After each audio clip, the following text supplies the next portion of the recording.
When I saw Jessica loading the television box into her SUV, something inside me went dark. It wasn't rage. It wasn't surprise. It was something worse. It was the cold silence of someone who finally understood that everything they feared was true. It was my 70th birthday. 70 years of life. 70 years of being a mother, a grandmother, a widow, an invisible woman. And there I was, standing in the doorway of my apartment, watching my daughter-in-law take away the gift my grandchildren had bought for me. Mia and Noah had worked for months, 16 and 14 years old, still children. Mia babysat on weekends. Noah washed cars at the strip mall parking lot. The two of them saved every single dollar with one idea in mind: to give their grandmother an $8,000 television. $8,000. Not because I needed it, but because they wanted to see me happy. When they pulled it out of the truck and brought it into the living room, I cried. I couldn't help it. Mia hugged me so hard I felt her heart beating against my chest. Noah, that shy boy who almost never speaks, whispered in my ear, "It's so you can watch your shows on the big screen, Grandma, so you don't have to strain your eyes." I hugged them both. I hugged them as if the world were ending, because in that moment, they were my whole world. Robert, my son, was sitting on the sofa with an uncomfortable smile. He has always been like that. Uncomfortable, quiet, a man who learned to live in the shadows of his own home. He said nothing when the kids unwrapped the gift. He just nodded. He just smiled the way people smile in family photos that no one wants to take. Jessica was in the kitchen. I heard her talking on the phone. Her voice has always been like that. Loud, sure, full of that confidence only people who have never had to apologize for anything possess. When she hung up, she walked into the living room. She looked at the television. She looked at the kids. She looked at me. And then she said, "Eleanor, let me take it. You don't need one of those at your age. We'll buy a simple one for your bedroom." Silence. Mia stopped smiling. Noah looked down. Robert cleared his throat but said nothing. He never says anything. I just looked at her. I looked at her the way you look at someone who has just crossed an invisible line. A line I had drawn in my mind years ago but had never defended. Jessica didn't wait for an answer. She never waits for an answer. She called Robert with a wave of her hand, and between the two of them, they began to lift the box. The kids tried to protest, but she silenced them with that look mothers use when they don't want arguments. That look that says, "We'll talk later."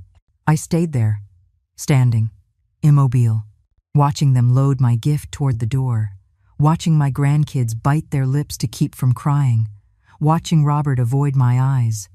When they got to the car, Jessica opened the trunk and arranged the box carefully, too carefully, like someone storing something valuable, something she already considers hers. She closed the trunk and turned toward me. I was in the building's entryway. She smiled. That smile she had shown me for 8 years. That smile that says, "There is nothing you can do." But this time, something was different. This time, I smiled too. I didn't say anything. I didn't scream. I didn't cry. I just smiled. And in that instant, something changed inside me. Something that had been asleep for decades woke up. Something cold. Something calculating. Something that had learned to survive in silence. Jessica closed the car door and got into the driver's seat. Robert got in the other side. The kids stayed with me in the entrance. Mia had red eyes. Noah was clenching his fists. The car started. The taillights moved away down the street. And I stayed there, with my grandkids by my side, feeling the cold night air hit my face. Mia took my hand. "Grandma, I'm sorry. We wanted it to be for you." I squeezed her hand. "I know, sweetheart. I know." Noah kicked a stone on the ground. "Mom always does the same thing. Always. Always." That word stayed floating in my head as we walked up the stairs to my apartment. Always. As if this were normal. As if I should get used to it. As if my place in this family was to be the one who yields, the one who stays silent, the one who smiles even though she is dying inside. We entered the apartment. The kids sat on the sofa. I went to the kitchen and made hot cocoa. I always do it when they come over. It's our ritual. But this time my hands were shaking while I held the pot. It wasn't fear. It was something else. It was that sensation you get when you know something is going to change. When you know you've reached the limit. When you know that the next time someone crosses that line, you're going to be ready. I served them the cocoa. The three of us sat in silence. Mia looked at her hands. Noah looked at the wall where the television should have been. I looked at the window. Outside, the city glowed with yellow and white lights. Life went on. People went on. Everything went on except me. Because I had just stopped. I had just made a decision. Jessica didn't know it yet. Robert didn't know it. Nobody knew it. But I did. I knew this wasn't going to stay like this. I knew something inside me had just broken. And when something breaks after 70 years of enduring, it doesn't get fixed. It transforms. I got up and went to my room. I opened the drawer of my dresser. There, between old handkerchiefs and yellowing letters, was the envelope. The envelope I had saved 3 months ago. The envelope that contained papers, documents, proof. Proof of everything Jessica didn't know I knew. I took it out. I opened it. I read the names, the dates, the figures. Everything was there. Everything I had been compiling in silence, while she believed I was a harmless old woman. I closed the envelope. I put it away again. But this time I didn't put it in the same place. This time I put it in my purse. Because I knew I was going to need it soon. I went back to the living room. The kids were still there. Mia looked up. "Are you okay, Grandma?" I smiled. This time it was a real smile. "Yes, sweetheart. I'm okay." And it was true. For the first time in years, I was okay. Because I had finally stopped being afraid. I had finally stopped waiting for things to change on their own. I had finally understood that if I wanted justice, I had to create it myself. That night, after the kids left, I sat in my armchair and looked at the empty space where my television should have been. I looked at that space like someone looking at an open wound, but I didn't feel pain. I felt clarity. I felt purpose. Because they didn't know I already had everything ready. They didn't know that for months I had been preparing something. They didn't know the television wasn't the end of this story. It was just the beginning. The first time I met Jessica was on a Tuesday in April. 8 years ago, Robert arrived home with her hanging off his arm, as if she were a trophy. She wore a wine-colored dress and high heels that clicked against the floor of my living room. She smiled too much. She talked too much. She laughed too loud. I made coffee. We sat at the kitchen table. Robert couldn't stop looking at her, as if he had just discovered fire. Jessica told me she worked at an advertising agency, that she had a condo on the north side, that she traveled often, that her family was from the capital. Everything sounded perfect. Too perfect. But I smiled. I nodded. I said she seemed charming. Because that is what mothers do. We smile even though inside we feel something doesn't fit. 6 months later, they got married. It was a small wedding. Jessica insisted it be intimate, only close family. I paid for the wedding dress. She chose one that cost $4,000. When I asked if it wasn't too expensive, she looked at me as if I had said something offensive. "Eleanor, you only get married once. You have to do it right." I didn't say anything. I paid for the dress. I paid for the flowers. I paid for part of the venue. Robert didn't earn much back then. Neither did Jessica. But she had that ability to make everything seem necessary, urgent, essential. After the wedding, things changed. At first, it was small details. Jessica stopped coming to visit me on Sundays. Then Robert started canceling our lunches. Then they stopped answering my calls with the same frequency. I understood. Or at least that's what I told myself. They were newlyweds. They needed space. They needed to build their own life. But then the grandkids arrived. Mia was born first. When I saw her for the first time in the hospital, Something inside me rebuilt itself. That little girl had my late husband's eyes. She had his way of looking, curious, alert, alive. I wanted to be there all the time. I wanted to help. I wanted to hold her. I wanted to be the grandmother I always dreamed of being. Jessica had other plans. Eleanor, I appreciate the thought, but I need to establish routines with the baby. Maybe you can visit us Thursday afternoons. 1 hour, no more. 1 hour, Thursdays. I accepted, because I didn't want to cause problems, because I didn't want to be that intrusive mother-in-law everyone complains about, because I believed that with time, things would improve. They didn't improve. When Noah was born 2 years later, the rules became stricter. Jessica made a schedule, allowed days, things I could or could not do with my grandchildren. I couldn't give them candy. I couldn't take them to the park without her permission. I couldn't have them for sleepovers. I couldn't buy them clothes without consulting her first. Robert just nodded, always nodding, always on her side, always with that look of apology that never turned into words. The years passed like that. I visited my grandkids during established hours. I saw them grow through controlled windows of time. 1 hour on Thursdays, 2 hours on Sundays, if Jessica was in a good mood. But the kids loved me. That Jessica couldn't control. Mia hugged me every time I arrived. Noah asked me to tell him stories about when Robert was a boy. They sought me out. They needed me. And Jessica didn't like that. I started noticing it in her comments. Little poisoned phrases disguised as concern. Eleanor, the kids say you give them cookies before dinner. That ruins their appetite. Eleanor, Mia says you told her that when you were young you worked cleaning houses. I don't want the kids to think that's okay. Eleanor, I think you're spoiling Noah. He needs discipline, not hugs all the time. Each phrase was a silent blow. Each comment was a way of telling me I was doing everything wrong, that my way of loving was incorrect, that my presence was more a problem than a gift. I stayed silent.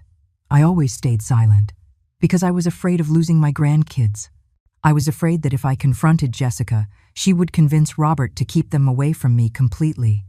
So I became the invisible grandmother, the one who arrives in silence, the one who leaves without making noise, the one who never contradicts, the one who always smiles even though inside she is bleeding. 3 years ago, Robert lost his job. It was a difficult time. They went 6 months without stable income. Jessica had to accept a lesser position at another firm. The kids had to change schools. I offered them help. I gave them money. $3,000 from my savings. Money I had saved for years, cleaning houses, caring for the elderly, doing jobs Jessica considered undignified. Robert cried when I gave it to him. He hugged me. He told me I was the best mother in the world, that he would pay me back every cent. Jessica just took the money and said, "Thanks, Eleanor. This helps us." They never paid me back anything. They never mentioned that money again. As if it had never existed. As if I had never sacrificed years of my life to save it. But I didn't say anything. Because that was me. The one who gives without expecting. The one who loves without conditions. The one who sacrifices in silence. Until I stopped being her. The change started 6 months ago. It was a Sunday afternoon. I had gone to visit them. Jessica was on the phone. She was talking loudly. I was in the kitchen making juice for the kids when I heard her. "Yes, Mom, she's unbearable, always here, always wanting to give her opinion. I don't know when she's going to understand that we don't need her anymore."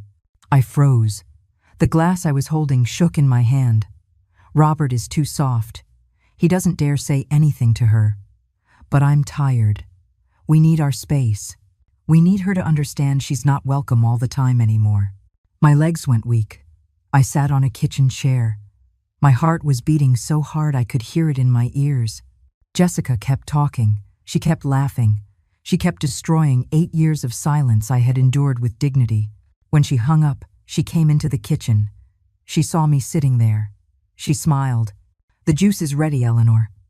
I nodded. I served the juice. I gave it to the kids. I stayed 1 hour more, and then I left. But something had changed. That night I couldn't sleep. Jessica's words repeated in my head like a broken record. Unbearable. We don't need her. She's not welcome anymore. I cried. I cried like I hadn't cried since my husband died 12 years ago. I cried for everything I had kept quiet, for all the times I swallowed humiliations, for all the moments I sacrificed my dignity to keep the peace.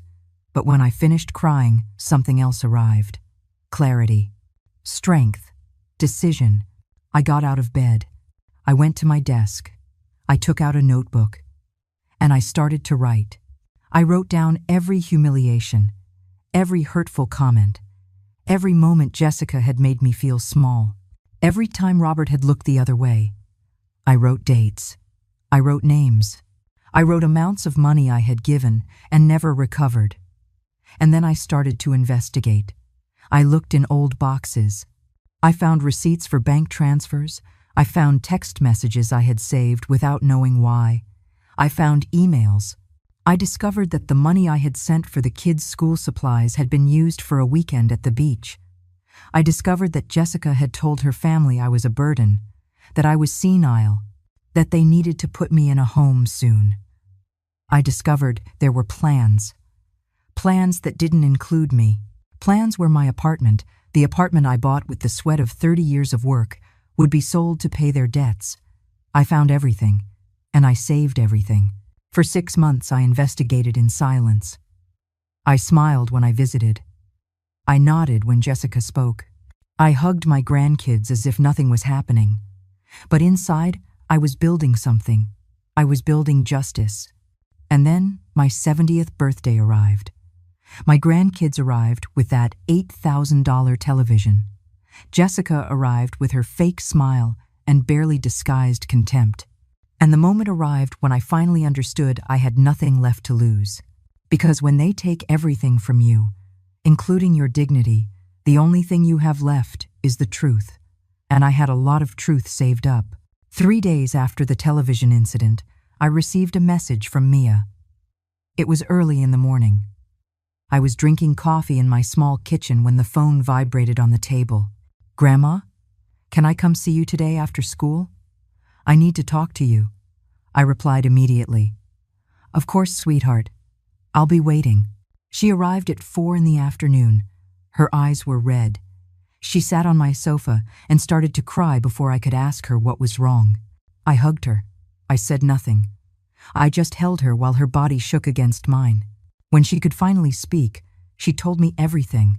She told me Jessica had installed the television in her mother's house, that when she and Noah protested, her mother yelled at them. She told them they were ungrateful, that she knew better than them what I needed. She told us you are too old to appreciate a television like that it would be a waste, that her mom would use it more. Mia sobbed. "Grandma, we worked so hard. I babysat kids who cried all day. Noah got up at 6 in the morning on Saturdays to wash cars in the cold. It was all for you, only for you." I felt something twist inside my chest. It wasn't pain, it was fury. A cold, calculating fury that had been growing for months. But I didn't show it to Mia. I couldn't. She needed comfort, not revenge. "My love," I told her while stroking her hair, "what you two did for me was beautiful. The television doesn't matter. What matters is that you love me. And I love you girls more than anything in this world." "But it's not fair," she cried. "Nothing Mom does is fair to you." Those words stayed floating in the air. Nothing is fair. Mia left an hour later. I made her favorite hot cocoa. I gave her cookies. I hugged her at the door until she stopped shaking. When she left, I sat in my armchair and looked at the empty wall where my television should have been. And then I made a decision. It was time to stop observing. It was time to act. The next day, I dialed a number I had saved for 2 months. It was the number of Arthur Henderson, the retired lawyer who lived in the 3rd-floor apartment. We had known each other for years. He had always been kind to me, polite, respectful. What Jessica didn't know was that Arthur owed me a favor, a big favor. 5 years ago, his daughter had arrived in the city fleeing a violent marriage. She arrived with 2 small children and no money. Arthur was desperate. He didn't have room to house them. Hotels were expensive. Shelters were full. I offered him my apartment. I stayed 2 months sleeping at a friend's house while Arthur's daughter recovered. I didn't charge him anything. I didn't ask for anything in return. I just gave her a safe space to heal. Arthur never forgot it. Every time we saw each other in the hallway, he told me, "Eleanor, if you ever need anything at all, just ask." That day had arrived. We met at a coffee shop near the building.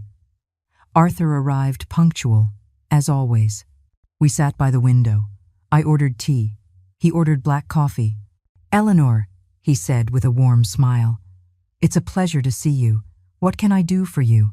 I took a deep breath, and then I told him everything.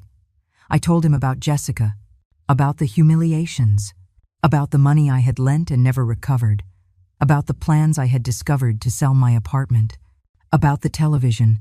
Arthur listened in silence. His face hardened with every word. When I finished, he stayed quiet for a moment. Then he took a notepad out of his pocket. "I need you to give me exact dates, amounts of money, names of witnesses if there are any proof you have." I took an envelope out of my purse. Inside were copies of bank transfers, screenshots of messages, printed emails. Arthur reviewed everything carefully. His expression became more serious with every document. "This is enough to start," he said finally. "But we need more. We need proof of their intentions. We need recordings.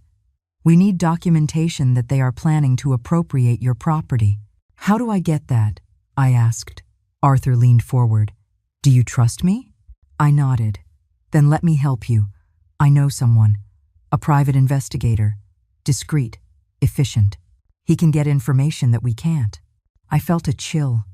This was becoming real. This was no longer just contained rage. This was action. "How much does it cost?" I asked.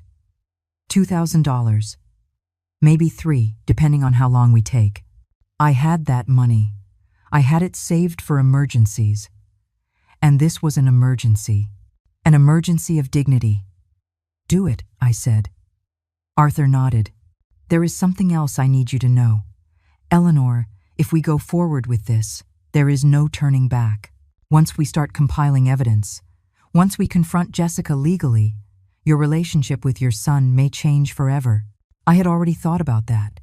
I had spent entire nights thinking about that, but every time I reached the same conclusion.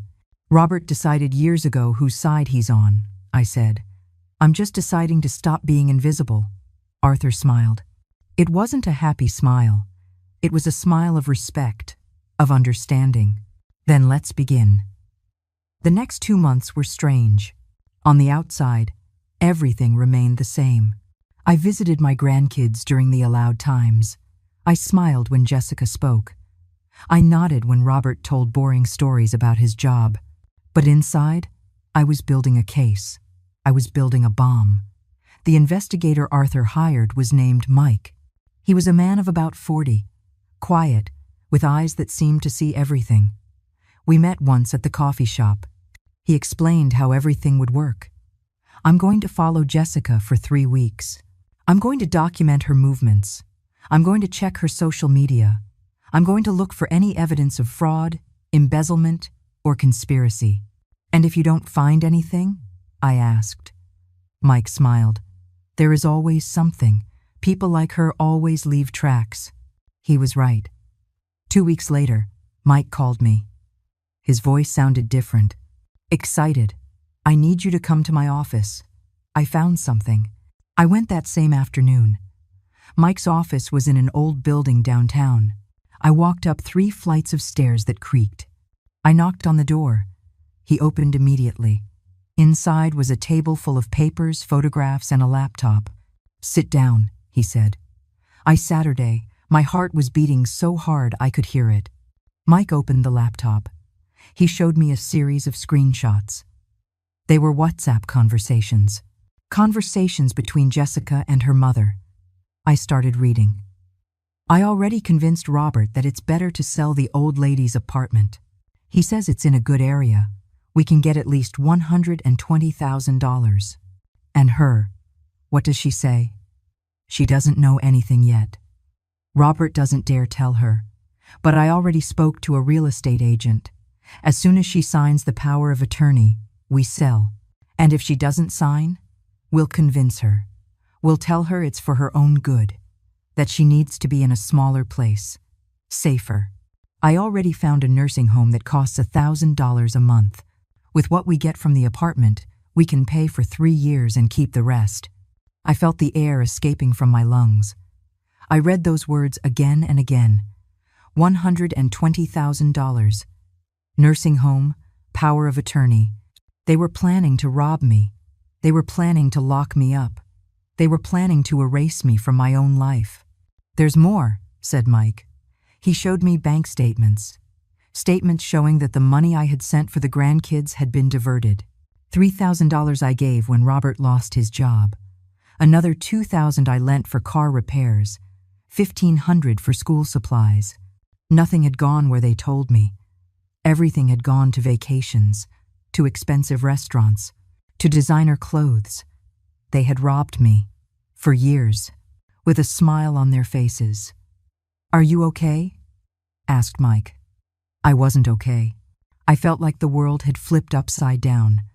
I felt that everything I thought I knew about my family had been a lie, but I nodded, because there was no longer room for sadness, only for action. "Is this enough?" I asked.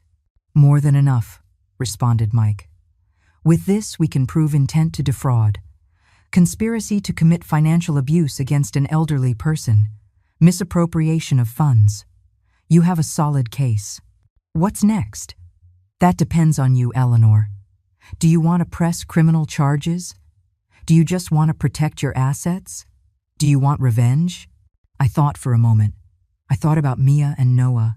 I thought about all the times Jessica had humiliated me. I thought about Robert looking the other way. "I want justice," I said, "but not yet.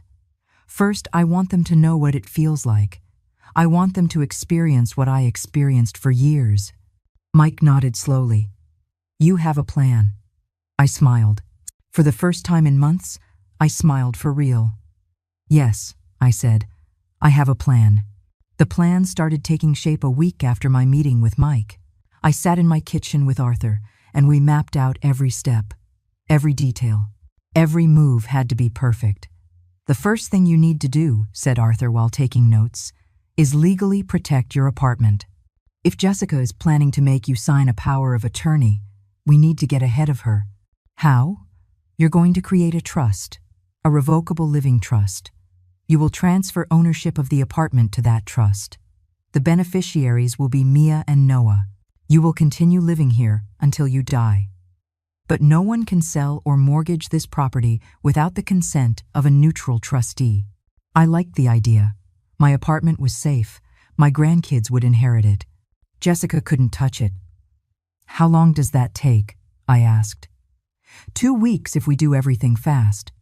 I need you to gather all the property documents, deeds, property tax receipts, everything. That same afternoon I looked for the papers. They were kept in an old box under my bed. Yellowing deeds from 30 years ago. Receipts for every payment I had made. I bought this apartment alone. With my work. With my sweat. Nobody gave me anything free. And nobody was going to take it from me. While Arthur processed the trust, I focused on the second part of the plan. I needed more proof. I needed Jessica to confess. I needed to record her saying everything she planned. Mike gave me a small recording device. It was so small it fit in the palm of my hand.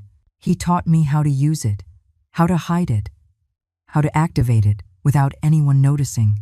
"You can put it in your purse," he explained, "or in your sweater pocket. It records up to 6 hours continuously. The audio quality is excellent."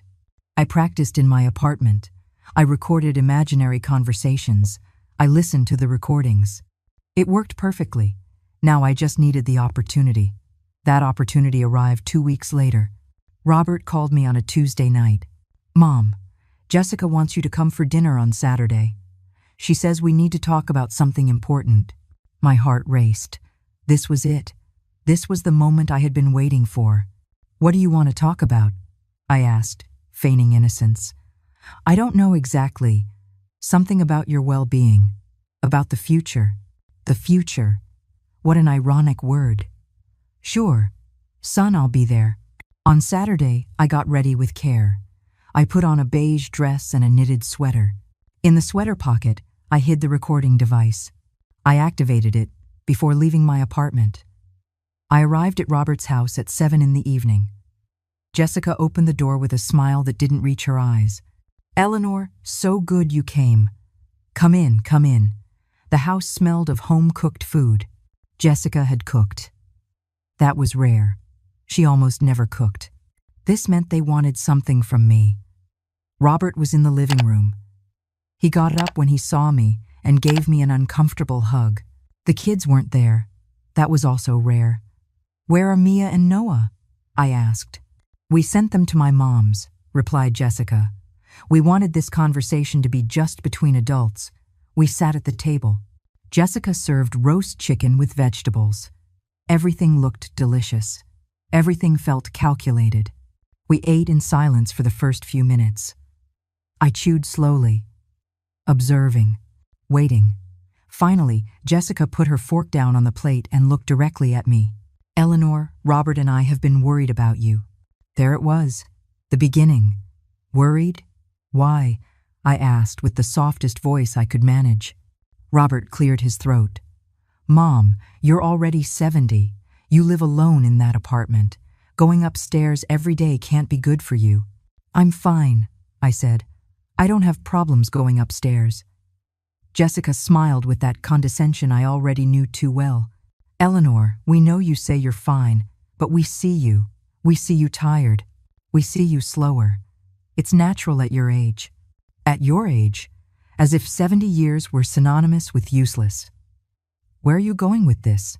I asked, though I already knew the answer. Robert looked at Jessica. She nodded, giving him permission to speak. Like always. Mom, we found a very nice place. It's a residence for seniors. It has gardens, activities, nurses available 24 hours. It would be much safer for you. A nursing home. They wanted to put me in a nursing home. I don't need nurses, I said. I am perfectly healthy. For now, Jessica intervened. But what happens if you fall? What happens if you get sick in the night and there's no one to help you? We work all day. We can't be on the lookout. Nobody had asked them to be on the lookout. But that didn't matter. And my apartment? I asked, although I knew perfectly well what was coming. Jessica leaned forward. Her eyes shined. That is another point we wanted to discuss. Your apartment is in an excellent area. It's worth a lot of money. If you sell it, you can pay for the residence for years and you'd still have money left over. Sell my apartment. I repeated the words as if I couldn't believe them. Think about it, Eleanor. That place is very big for you. It has 3 rooms you don't use. It's a waste. And the money from the sale would give you financial security. Robert added, We already spoke to a real estate agent, Mom. He says we can get between $120,000 and $130,000. It's a lot of money. $120,000. Exactly the figure I had read in Jessica's messages. You already spoke to an agent? I asked, without consulting me first. Jessica laughed, a light laugh, as if I had said something funny. We just wanted to have information, Eleanor, to be able to present you a complete proposal. A proposal. As if my life were a business deal. I don't want to sell my apartment, I said firmly. I bought that apartment. I paid for it. It's mine. Jessica's smile hardened. Eleanor, be reasonable. At your age, you need to think about what's practical. I am being practical, and the answer is no. Robert intervened with a soft voice. Mom, we just want the best for you. We don't want you to be alone. We don't want something to happen to you with no one nearby. I have neighbors. I have friends. I am not alone. Jessica let out an exaggerated sigh. Eleanor, your neighbors are as old as you are. What are they going to do if you fall? Call the ambulance while you bleed out? The words were cruel, designed to scare me, to make me feel vulnerable. But I was no longer vulnerable. I was no longer the woman who swallowed humiliations. I am not going to lose my apartment, I repeated, and I am not going to go to any residence. Jessica hit the table with the palm of her hand. The sound made me jump. For God's sake, Eleanor, why do you have to be so stubborn? We are trying to help you. I don't need your help. Of course you need it. You are old. You can't take care of yourself anymore. It is time you accept reality. Robert put a hand on Jessica's arm. Honey, calm down. But Jessica didn't calm down. She got up from the chair. She started pacing from one side of the kitchen to the other. You know what the problem is, Robert? That your mom has always been like this. Selfish, thinking only of herself. Not caring that we have plans, not caring that we need that money. There it was, the truth finally coming out. You need that money?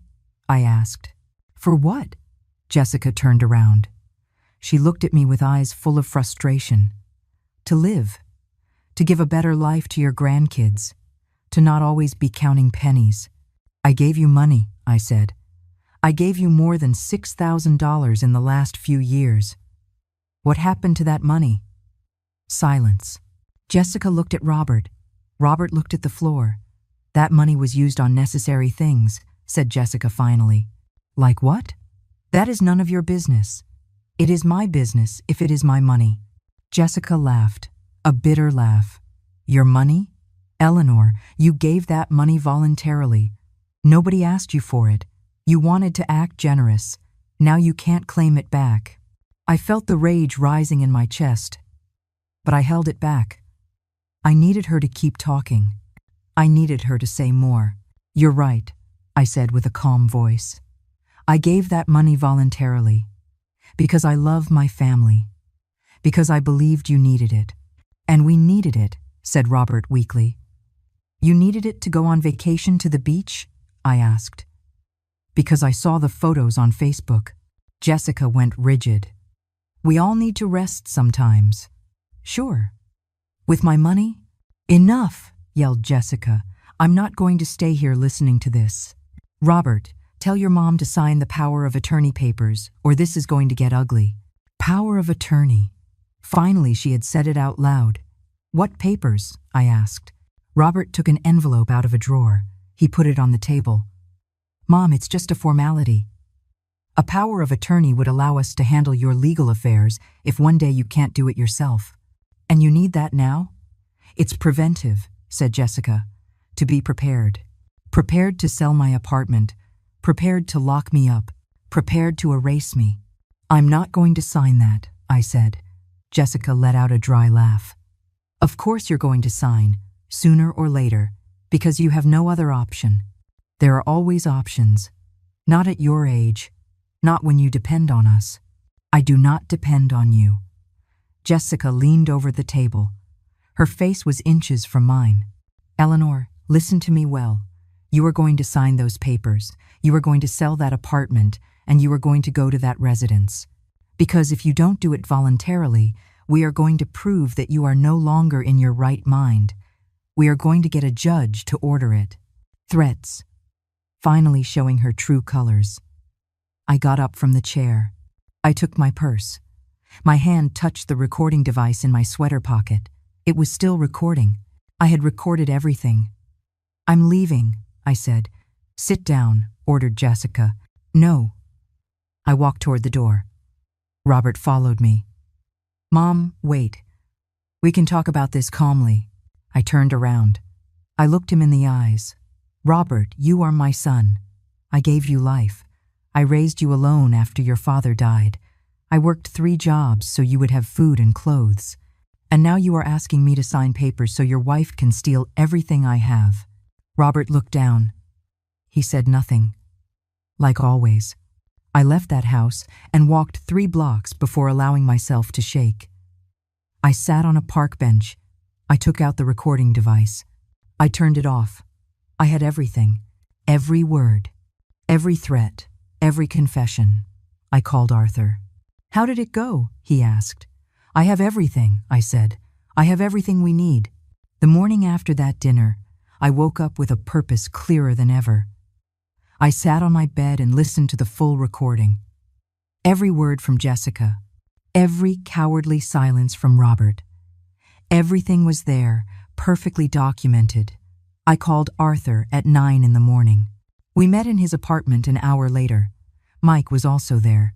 "Listen to this," I said, and played the recording. The two men remained silent while the voices filled the room. Jessica threatening, Robert allowing. My responses firm but controlled. When it finished, Arthur leaned back in his chair. "This is gold, Eleanor. With this we can prove attempted coercion, financial abuse, conspiracy to commit fraud. Is it enough to protect me?" I asked. "It's enough to destroy them legally if you want," replied Mike. "But you said you wanted something more. You said you wanted them to feel what you felt." He was right. Legal justice was important, but it wasn't enough. I had spent years feeling small, invisible, humiliated. I wanted them to feel it too. "I need a plan," I said, "something that exposes them in front of everyone, in front of the family, in front of their friends. I want everyone to know who they really are." Arthur nodded slowly. "Are you thinking of a public event?" "Yes, but I need it to be at a moment where they can't escape, where everyone who matters is present." Mike leaned forward. "What about Christmas? It's 3 months away. It's enough time to prepare everything. And I know your family always gathers for Christmas." The idea started to take shape in my mind. Christmas, the time of year where everyone pretends they are a perfect family, where Jessica invites her mother and sisters to show off, where Robert tries to be the cheerful host. "Christmas dinner is always in my apartment," I said. "It's tradition for years. Jessica hates coming here, but she does it because her family expects that gathering." "Perfect," said Arthur. "Then you organize the dinner like always. You invite everyone. And that day, when everyone is gathered, you present the evidence." "How?" Mike smiled. "Remember the television they stole from you? The $8,000 one. I remembered it. How could I forget? Jessica has it at her mother's house," continued Mike. "But I bet that for Christmas, she's going to want to bring it back. She's going to want to use it for the dinner, to look generous in front of her family." He was right. I knew Jessica. She would do exactly that. She would bring the television like it was a noble gesture, as if finally she was being good to the poor old mother-in-law. "We can use that television to show everything," said Arthur. "Videos, documents, recordings, everything projected on the big screen for everyone to see." The image filled me with dark satisfaction. Jessica sitting in my living room, surrounded by her family, watching all her lies projected on the very television she stole from me. "I like it," I said, "but I need more time. I need to make sure everything is perfect, that I have all the necessary evidence." The next 3 months were the strangest of my life. On the outside, everything seemed normal. I kept visiting my grandkids. I kept smiling when I saw Robert. I kept being the silent and obedient grandmother. But inside, I was at war. Arthur completed the trust. My apartment was now legally protected. Mia and Noah were the beneficiaries. Jessica could never touch it, no matter what she did. Mike kept investigating. He found more evidence. He found that Jessica had used my name to open a credit card the previous year. She had spent $3,000 and never paid it. My credit score was ruined, and I didn't even know it. He found emails where Jessica told her friends about her plans. "The old lady isn't going to last much longer. When she goes, we keep everything." Each discovery was a blow, but it was also fuel. Fuel for what was to come. 1 month before Christmas, Robert called me. "Mom, Jessica wants to know if we can do Christmas dinner at your apartment this year." Like always, I had to bite my tongue not to laugh. Of course she wanted to. She needed that stage for her annual performance of perfect daughter-in-law. "Of course," I said with a sweet voice. "It would be an honor." "Great. And Mom, Jessica wants to bring the television, the one the kids gave you." She says she wants you to have it so you can enjoy it on Christmas. There it was, exactly as Mike had predicted. How thoughtful of her, I said. And this time, I did let a small smile escape. 2 weeks before Christmas, I went to visit Mia and Noah. I took them for ice cream. We sat at an ice cream shop near their school. "Grandma, are you okay?" asked Mia. "You look different." "Different how?" "I don't know. Stronger." Noah nodded. "Yeah. Like something changed. These kids knew me better than anyone. They could see what others didn't see. Something did change," I admitted. "But I can't tell you yet. I just need you to trust me." "We always trust you, Grandma," said Noah. "And I need you to know something else," I continued. "No matter what happens at Christmas, you two are the most important thing to me. I love you more than anything in this world. And everything I am doing is to protect you too." Mia took my hand. "Grandma, is something going to happen at Christmas?" "Yes," I said. "Something is going to happen, but it's going to be okay. Trust me." The two nodded, although I saw concern in their eyes. 1 week before Christmas, Arthur, Mike, and I met for the last time. We reviewed all the material. We had the audio recordings of the dinner where Jessica threatened me, the bank statements showing the diverted money, the messages between Jessica and her mother planning to sell my apartment, the proof of the fraudulent credit card, the emails where she talked about me as if I were already dead, photographs of their vacations paid with my money. Everything was organized in a video presentation. Mike had edited everything professionally. It lasted exactly 18 minutes. 18 minutes that would change everything. "Are you sure you want to do this?" asked Arthur. "Once you press that button, there is no going back."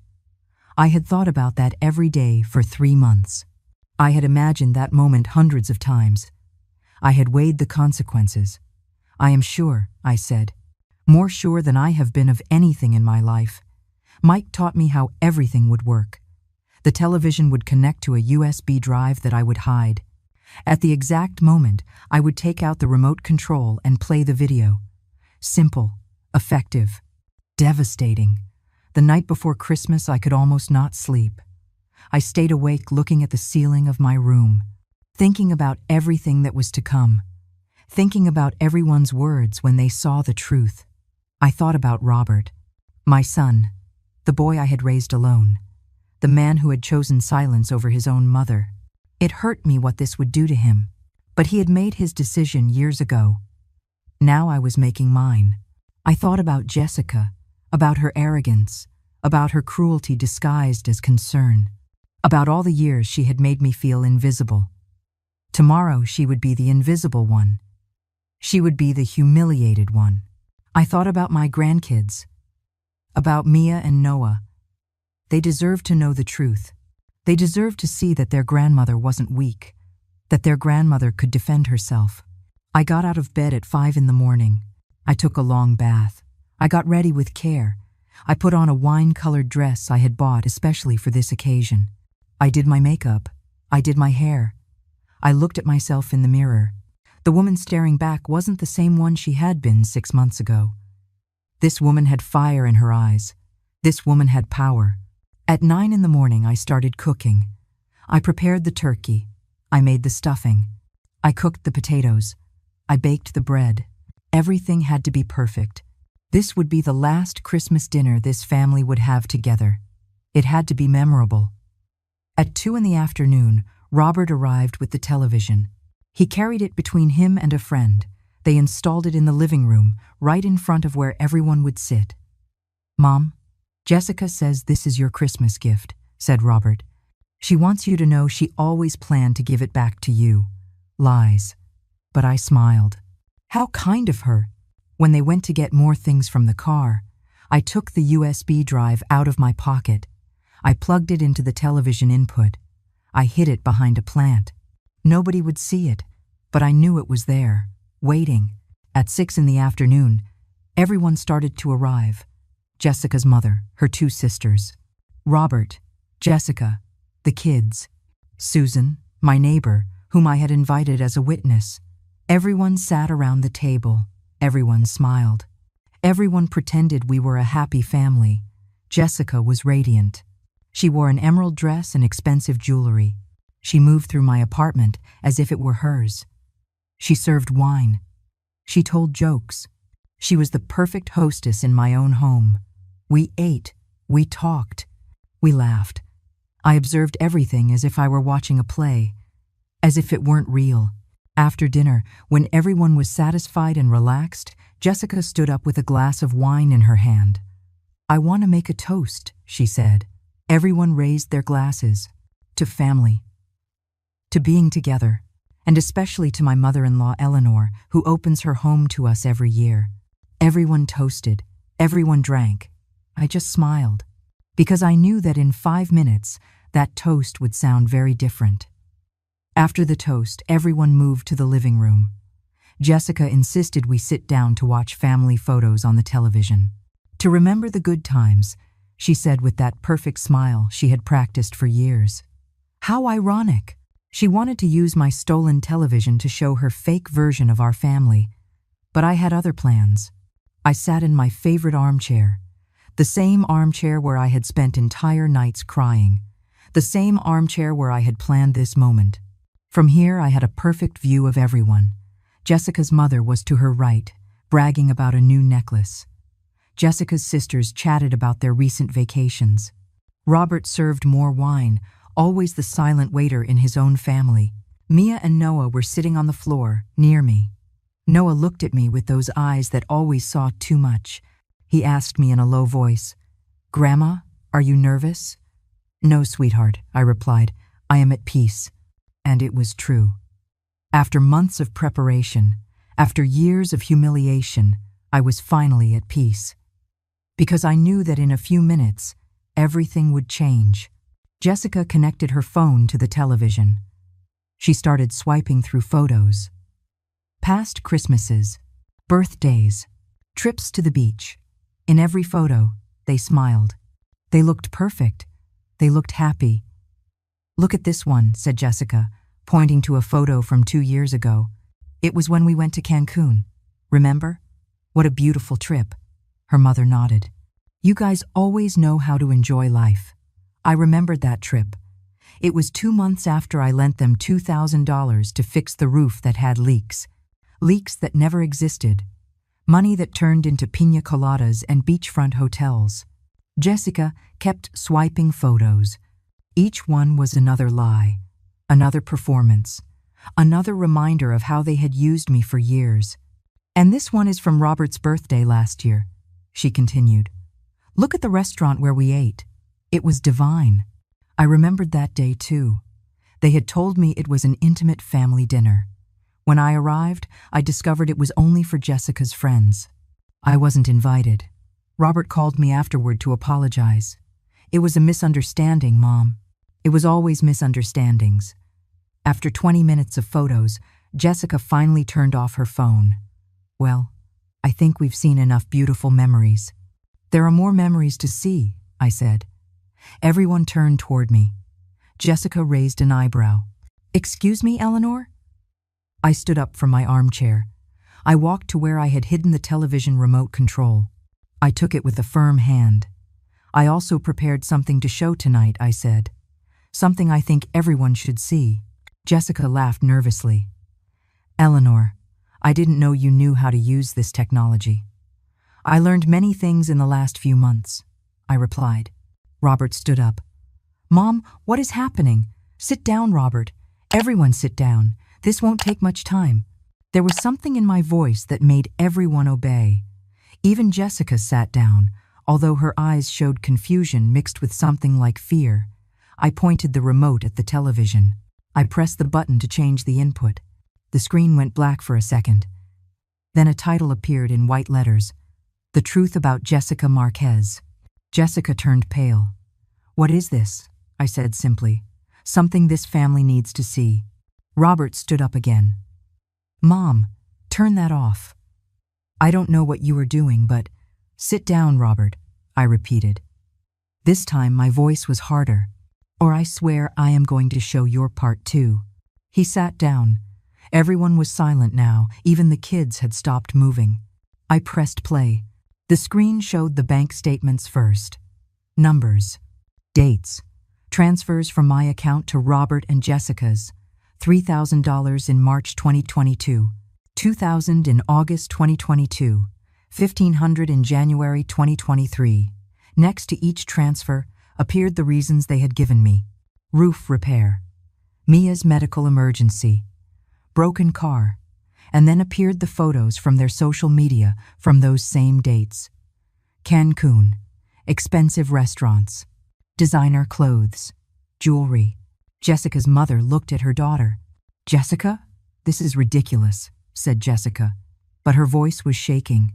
"Eleanor, I don't know what you are trying to do, but—" "Silence," I said.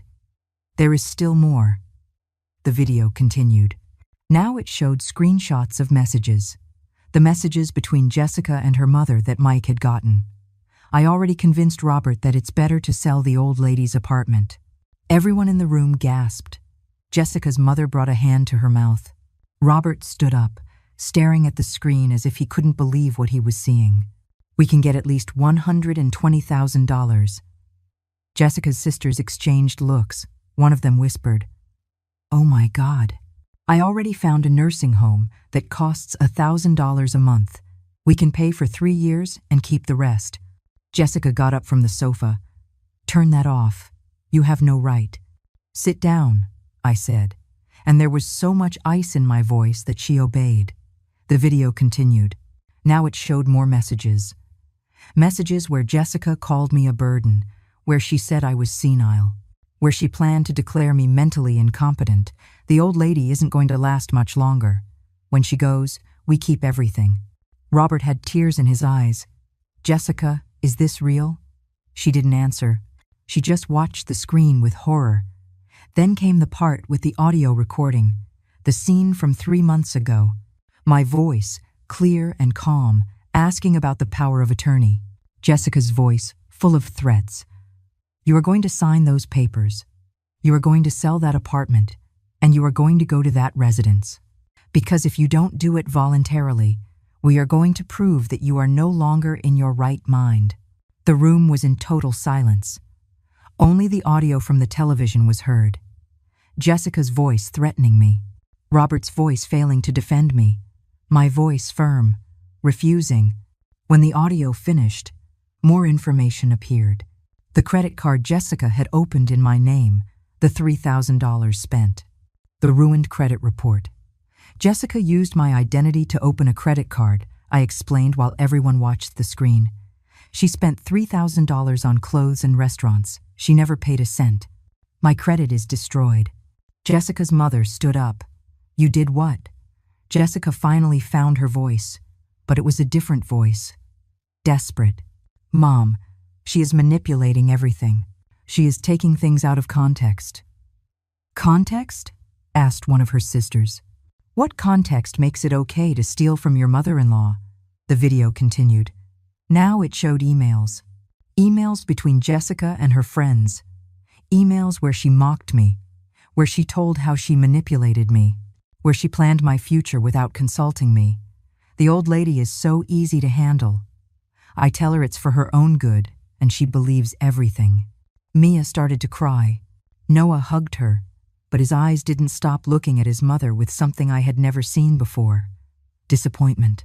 Rage. Robert approached Jessica. "How could you?" "You knew," shouted Jessica. "You knew about the plans. You agreed." Robert shook his head. I thought we were just worried about her. I didn't know you were going to do this." "Liar." Jessica turned to me. "You planned this. You set a trap for us." "I just documented the truth," I replied. "You did everything else." The video was coming to an end. The last part showed legal documents, the trust I had created, the transfer of my apartment to my grandkids' names, the restraining orders Arthur had prepared, and that only needed activating. On the screen appeared the final words. "This apartment now belongs legally to a trust in the name of Mia and Noah Salas. It cannot be sold, mortgaged, or transferred without the consent of the neutral trustee. Any attempt at coercion or fraud will be reported to the appropriate authorities. The screen went black. Nobody spoke for what seemed like an eternity. Finally, Jessica's mother broke the silence. She stood up and looked at her daughter with an expression I had never seen on her. Shame. Disgust. "Jessica, what have you done?" Jessica opened her mouth, but no sound came out. One of her sisters got up too. "I can't believe you are capable of this. Stealing from a 70-year-old woman? From your children's grandmother?" "You don't understand," shouted Jessica. "We needed that money. We have debts. We have expenses." "And that justifies fraud?" asked her other sister. "That justifies opening credit cards with her identity?" Jessica turned to Robert, looking for support. But Robert just looked at her as if he were seeing a stranger. "Robert," pleaded Jessica, "say something. Defend me." Robert shook his head slowly. "I can't defend this, Jessica. I can't." Jessica turned to me. Her eyes were full of tears now. Tears of rage, not regret. "You destroyed my family," she said. "No," I replied calmly. "You destroyed your family. I just showed the truth." Another silence fell. Everyone looked at me now, waiting, wondering what would come next. I walked toward the center of the living room. I looked at every person present. My family, Jessica's friends, my grandkids. "I have spent 8 years being invisible in my own family," I said. 8 years accepting humiliations. 8 years being treated as if my only function was to give money and then disappear. My voice cracked a little, but I continued. "But I am no longer going to be invisible. I am no longer going to be silent. I am no longer going to allow anyone to treat me as if I had no value." I looked at Jessica directly. "You stole my television. You stole my money. You tried to steal my home. But there is something you can never steal from me. My dignity. I took that back all by myself." The silence after my words was so dense I could feel it pressing against my chest. Nobody moved. Nobody breathed. Everyone simply looked at me as if they had just seen a woman rise from the dead. Because in a way, that was exactly what had happened. Jessica's mother was the first to move. She stood up, took her purse, and walked toward the door. Before leaving, she turned to her daughter. "I didn't raise you for this, Jessica. I didn't raise you to be a thief." The words fell like stones.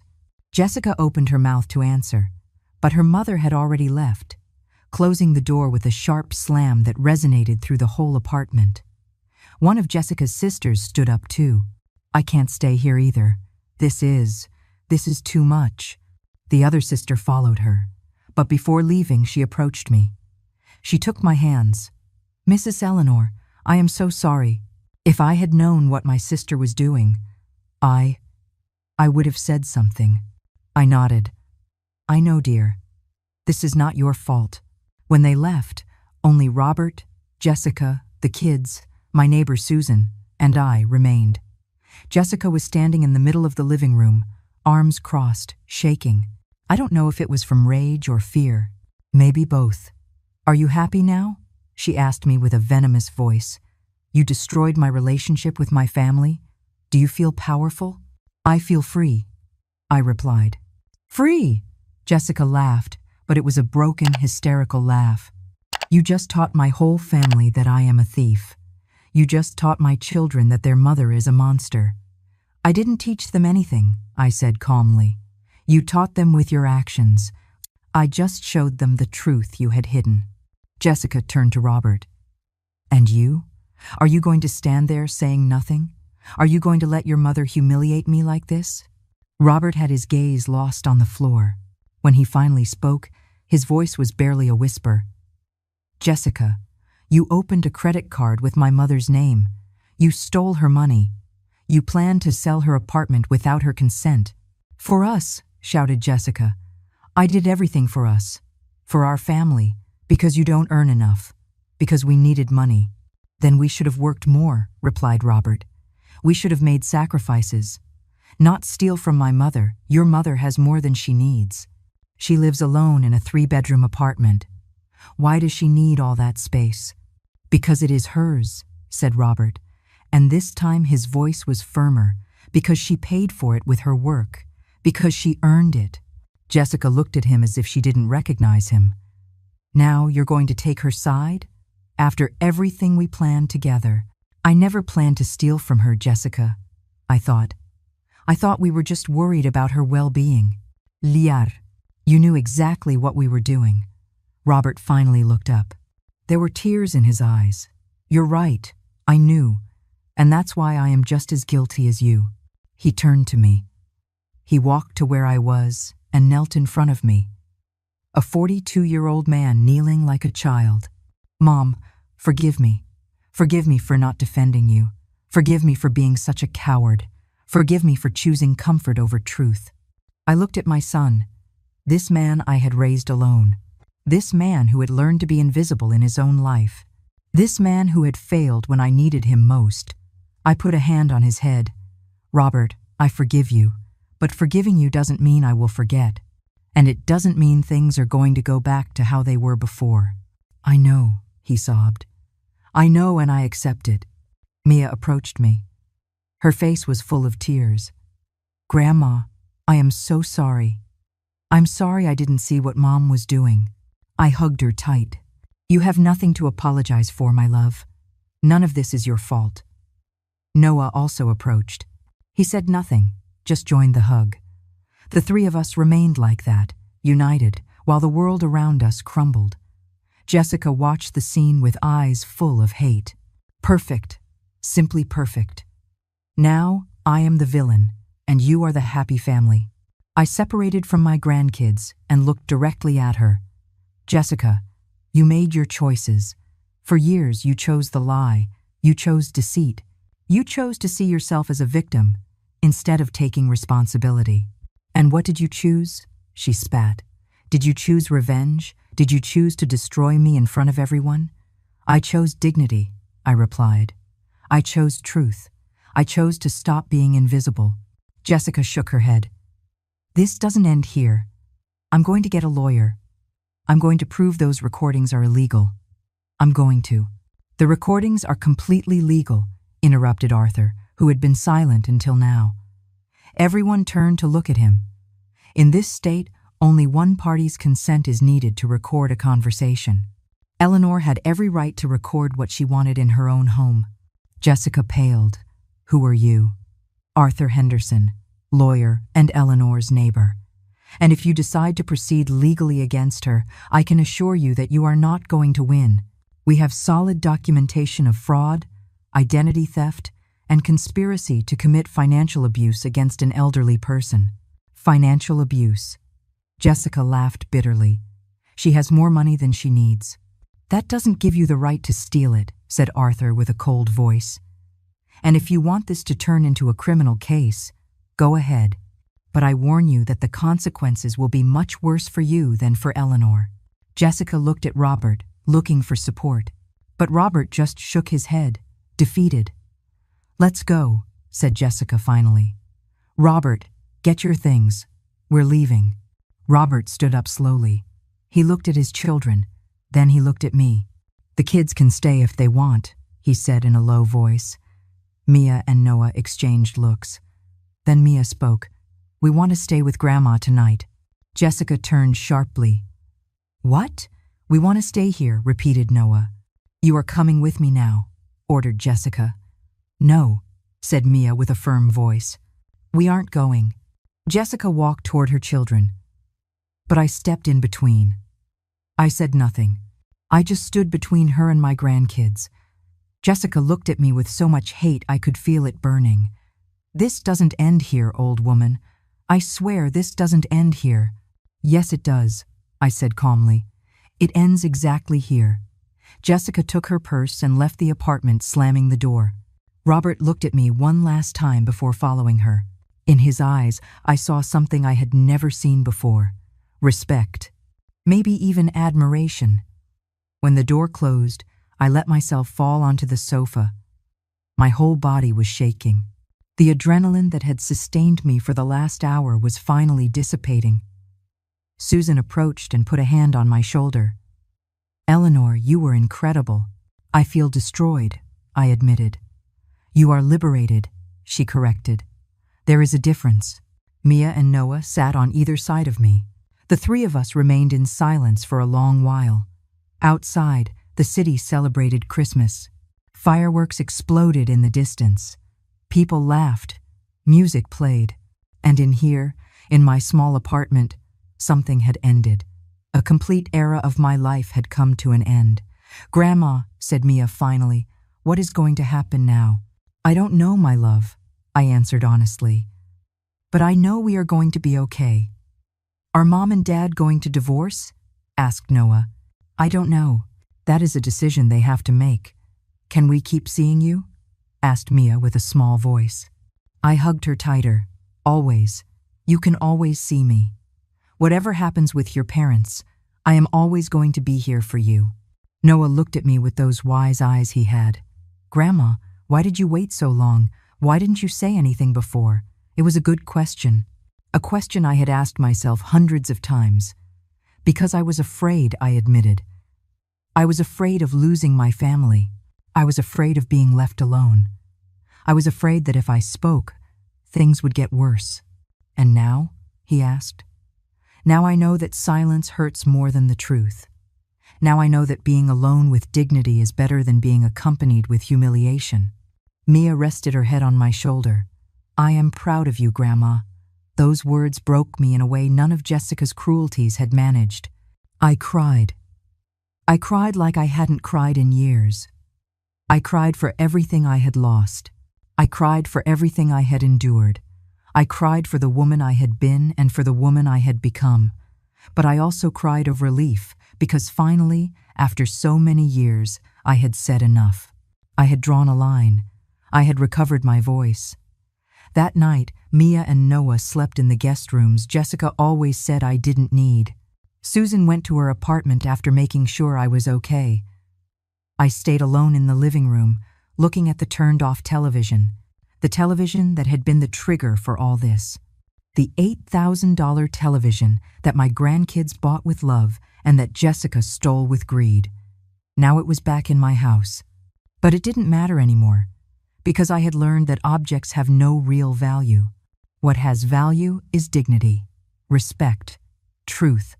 I stood up and went to my room. I looked at myself in the mirror. The woman staring back was tired. She had deep wrinkles. She had gray hair. She had 70 years of life marked in every line of her face. But she also had something new. She had strength in her eyes. She had determination in her jaw. She had power in her posture. This woman was no longer invisible. This woman had fought for herself. And this woman had won. The days after Christmas were strange. Robert called me 3 times. I didn't answer the first 2. On the third, I answered, "Mom, we need to talk. Talk. Not on the phone.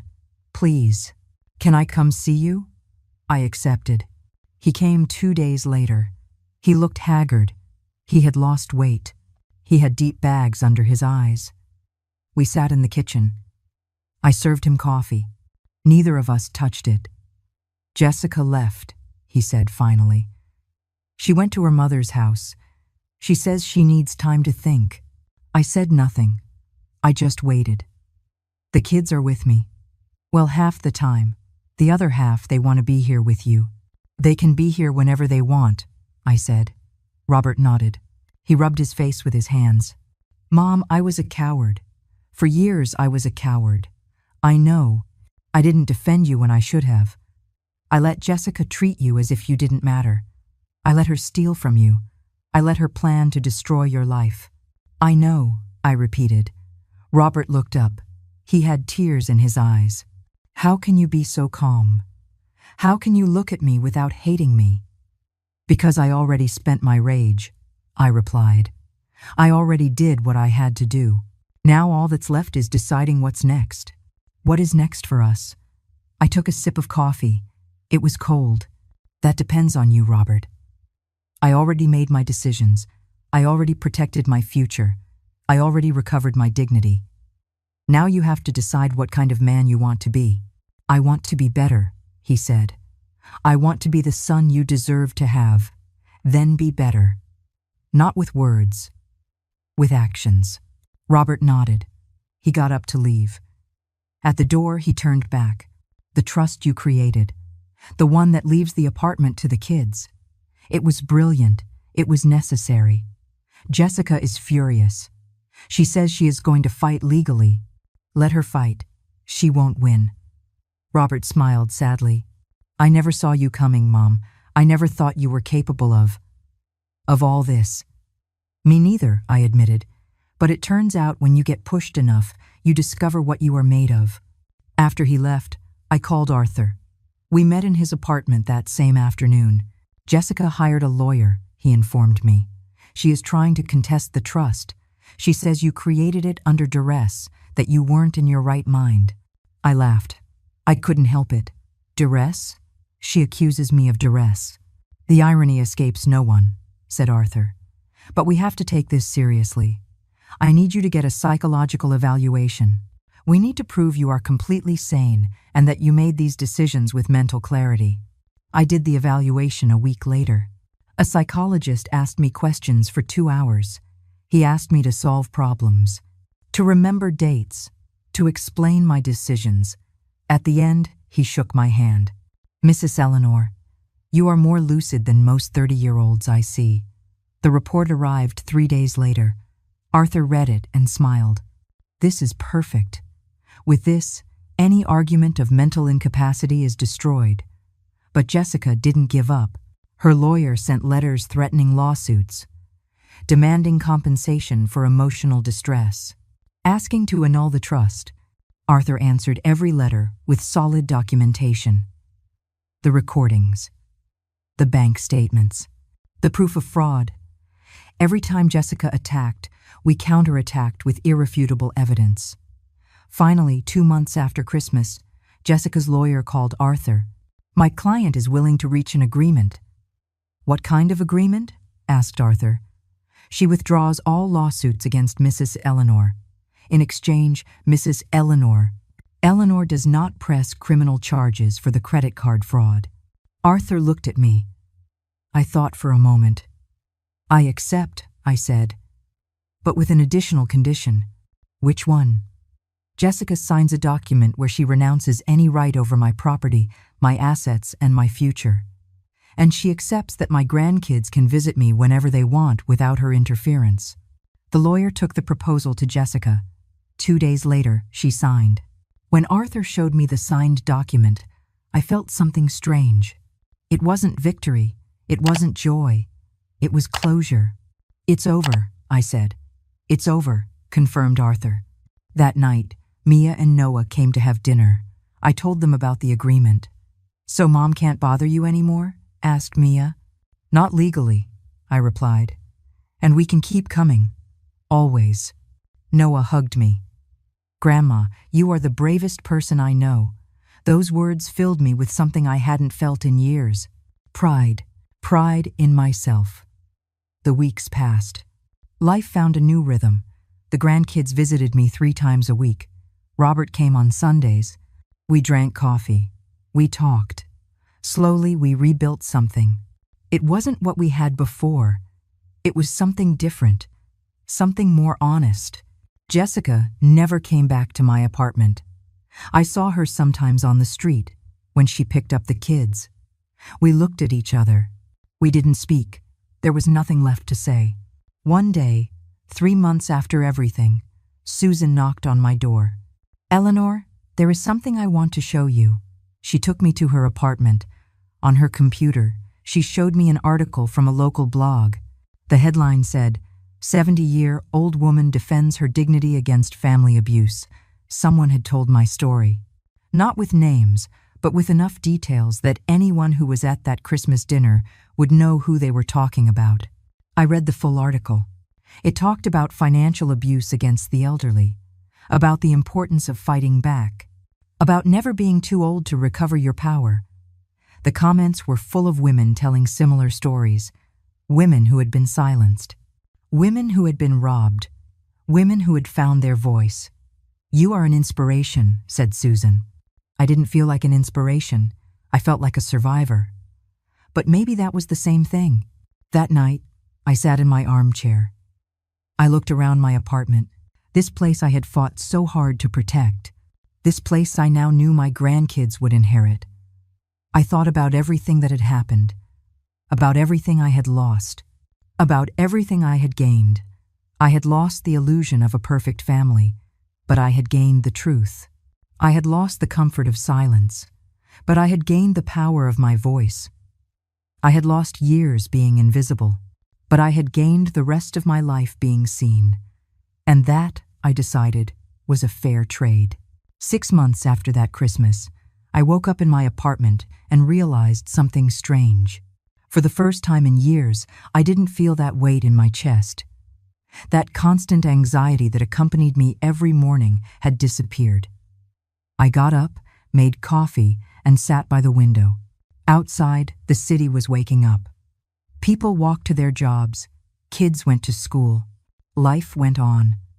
And mine did too. Mia and Noah now lived with me half the week. Robert and Jessica had officially separated. The divorce was in process. The kids handled it better than I expected. Maybe because finally there was honesty in the family. Maybe because they no longer had to pretend everything was okay. Robert had changed. He arrived punctual when he picked up the kids. He asked me how I was. He listened to me when I spoke. Small changes, but real changes. One afternoon he told me, "Mom, I've been going to therapy." Yes. The therapist asked me why I let Jessica treat you like that for years. I told him I didn't know. But I did know. I was afraid of being alone. I was afraid that if I confronted her, she would leave me. And now? I asked. Now I understand that being alone is better than being accompanied by lies. I smiled. It took me 70 years to learn that. You were always braver than I will ever be, he said. I didn't answer, because I knew it wasn't true. I hadn't been brave for years. I had been a coward. I had been silent. I had been invisible. Bravery arrived when I no longer had anything to lose. Arthur became a close friend. We had dinner together once a week. Sometimes Susan came too. The three of us, survivors of different battles, sharing stories and laughs. One night, Arthur asked me, "Do you regret anything?" I thought about the question. I thought about everything that had happened, about the public humiliation I had caused, about the family I had fractured, about the truth I had exposed. I don't regret having spoken, I said finally, but I regret having waited so long. What would you tell the Eleanor of 8 years ago? Asked Susan. I would tell her that her silence doesn't protect her. I would tell her that being kind doesn't mean being weak. I would tell her that she has the right to defend herself. Mia and Noah flourished living with me. Mia started getting better grades. Noah joined the school soccer team. The two smiled more, talked more, were more themselves. One afternoon, Mia found me looking at the turned-off television. "Grandma, why do you never use it?" "I don't need it," I replied, "but we worked so hard to buy it for you." I took her hand. My love, that television already served its purpose. It taught me something more valuable than any show could show me. What did it teach you? It taught me that there are things worth fighting for. It taught me that my dignity matters. It taught me that it's never too late to say enough. Mia rested her head on my shoulder. When I grow up, I want to be like you. Be better than me, I said. Don't wait 70 years to find your voice. The months passed. Summer arrived. I decided to do something I had never done, something I always wanted to do, but never allowed myself. I hired someone to paint my apartment. I chose new colors, light beige for the living room, soft green for my room, pale yellow for the grandkids' rooms. I bought new furniture, not expensive, but mine, chosen by me, not inherited, not gifted out of obligation. Mine. I hung new photos on the walls, photos of Mia and Noah, photos of Susan and me in the park, photos of real happy moments, not forced smiles. When I finished, the apartment felt different. It felt like a home. My home. One July afternoon, while the grandkids played in the living room, the doorbell rang. It was Robert. He brought flowers. Flowers? I asked, surprised. It's your birthday next week, he said. You turn 71. I want to do something special.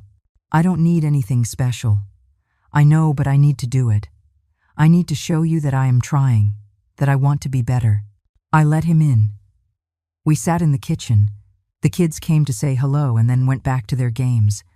Mom, can I ask you something? Sure. How did you know it was the moment? How did you know it was time to act? I thought about the question.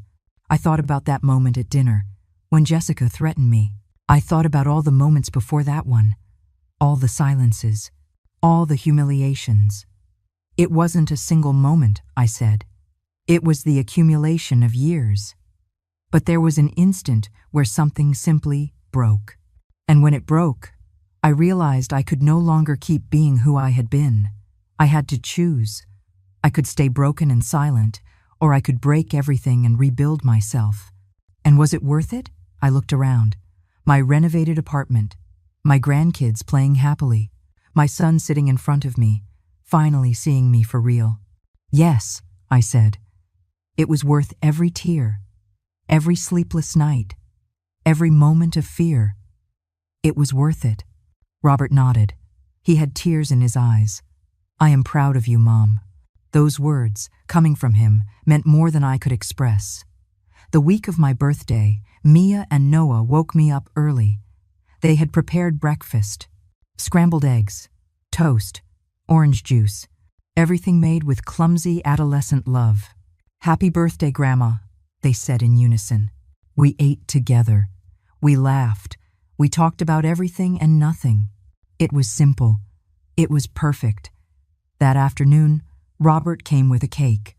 Susan and Arthur arrived too. We sang. I blew out the candles. I made a wish. What did you wish for? Asked Noah. I can't say or it won't come true.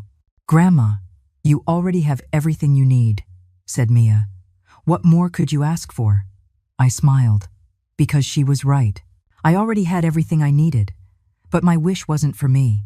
My wish was for all the women still in silence, for all the grandmothers being invisible, for all those who believed it was already too late. My wish was that they find their voice like I found mine. That night, after everyone left, I sat in my armchair. I looked at the television that had caused all this. The $8,000 television that represented so much more than technology. It represented love. It represented betrayal. It represented the moment I finally said enough. I took the remote control. I turned it on for the first time in months. The screen lit up, and there, reflected in the black screen before the image appeared, I saw my own face. I saw a 71-year-old woman. I saw wrinkles and gray hair. I saw the weight of the years. But I also saw something else. I saw strength. I saw dignity. I saw power. I saw a woman who had found her voice. A woman who had fought for herself. A woman who had won. I stood up and turned off the television. I no longer needed to see my reflection to know who I was. I went to my room. I opened the drawer where I kept the envelope with all the evidence. The recordings, the documents, the screenshots. I took them all out. I looked at them one last time. And then I did something I hadn't planned. I tore them up, one by one. I made them into small pieces and threw them in the trash. I no longer needed them. They had already served their purpose. I no longer needed to cling to the past. I no longer needed the proof of what I had survived, because I was the proof. Me, standing, free, with a voice. I looked at myself in the mirror one last time before going to bed. My name is Eleanor, I said out loud. I am 71 years old, and my story is just beginning. The words resonated in the empty room, but they weren't empty. They were full of promise, full of future, full of possibility. I lay down. I closed my eyes, and for the first time in years, I slept deeply and without fear, because finally I had learned the most important lesson of my life. It is never too late to recover your power. It is never too late to tell the truth. It is never too late to start over. And I, Eleanor, was just getting started.